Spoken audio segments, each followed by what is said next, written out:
ఇందిరమ్మ పాలనలో ఇంటి రచ్చ ఎక్కువైపోయింది.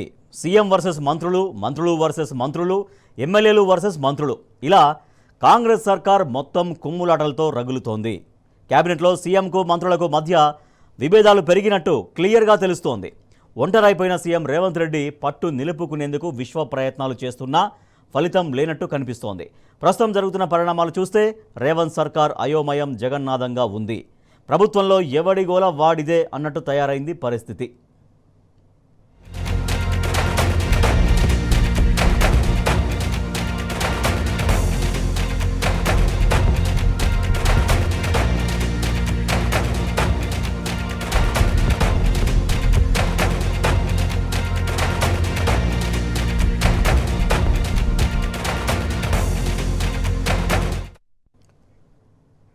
సీఎం రేవంత్ రెడ్డికి కేబినెట్లో మంత్రుల మధ్య దూరం పెరిగినట్లు సచివాలయ వర్గాల్లో పెద్ద చర్చే జరుగుతోంది. రేవంత్ రెడ్డి ఒంటెత్తు పోకడలపై సీనియర్ మంత్రులు మొదటి నుంచి గుర్రుగా ఉన్నారు. సీనియర్ మంత్రులకు సీఎంకు మధ్య విభేదాలు ఇటీవల మరింత ముదిరినట్లు తెలుస్తోంది. సీఎం తీరుపై మంత్రివర్గంలో సగం మంది వరకు తీవ్ర అసంతృప్తితో ఉన్నట్లు గుసగుసలు వినిపిస్తున్నాయి. అందుకే ఎడమొహం పెడమొహంగా ఉంటున్నారని చెబుతున్నారు. అసలు సీనియర్ మంత్రులు ఉత్తమ్ కుమార్ రెడ్డి, కోమటిరెడ్డి, శ్రీధర్ బాబు వంటి వారు సీఎం జోక్యం లేకుండానే స్వతంత్రంగా పనిచేస్తున్నారు. పీసీసీ అధ్యక్షుడు మహేష్ కుమార్, మంత్రులు సీతక్క, కొండా సురేఖతో పాటు మరికొంతమంది మాత్రమే రేవంత్ రెడ్డికి మద్దతుగా ఉన్నట్టు కనిపిస్తోంది. ఖమ్మం జిల్లాలో కీలక నేతలైన మంత్రులు పొంగులేటి, భట్టి సైతం రేవంత్ రెడ్డితో దూరం పాటిస్తున్నట్లు స్పష్టంగా తెలుస్తోంది.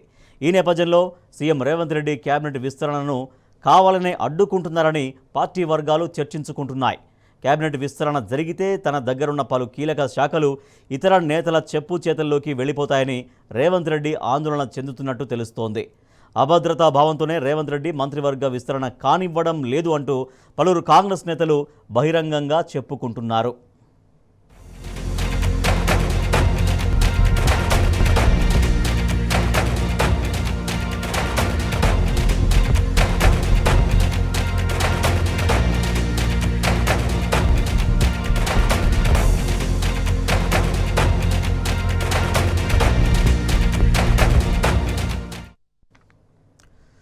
ఇటీవలే సెక్రటరియట్లో జరిగిన ఆర్టీఐ కమిషనర్ల ప్రమాణ స్వీకార కార్యక్రమానికి సీఎం రేవంత్ రెడ్డి ఒక్కరే హాజరయ్యారు. అక్కడే పలువురు మంత్రులు అందుబాటులో ఉన్నప్పటికీ ఈ ప్రోగ్రాం స్కిప్ చేశారు. గతంలో ఇలా సెక్రటరియట్లో సీఎం ఎప్పుడూ ఒంటరిగా ఏ కార్యక్రమానికి హాజరు కాలేదు. ఇక ఇటీవల రేవంత్ రెడ్డి విదేశీ పర్యటన ముగించుకొని హైదరాబాద్కు తిరిగి వచ్చినప్పుడు కూడా మంత్రులు ఎవరూ స్వాగతం పలికేందుకు వెళ్లలేదు. ఇవన్నీ నిశితంగా గమనిస్తే ప్రభుత్వంలో రేవంత్ రెడ్డి ఒంటరి అయ్యారని క్లియర్గా తెలుస్తోంది.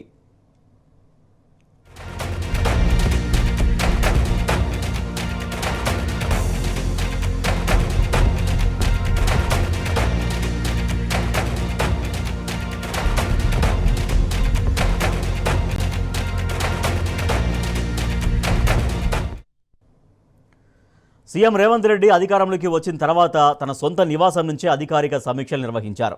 అప్పట్లో దీనిపై సీనియర్ మంత్రులు ఆగ్రహం వ్యక్తం చేసినట్టు తెలుస్తోంది.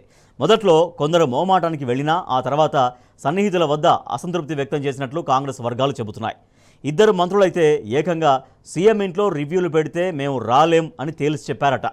అప్పటి నుంచి సీఎం రేవంత్ రెడ్డి బంజారాహిల్స్లోని కమాండ్ కంట్రోల్ సెంటర్లో రివ్యూలు చేస్తున్నట్లు ప్రభుత్వ వర్గాలు చెబుతున్నాయి.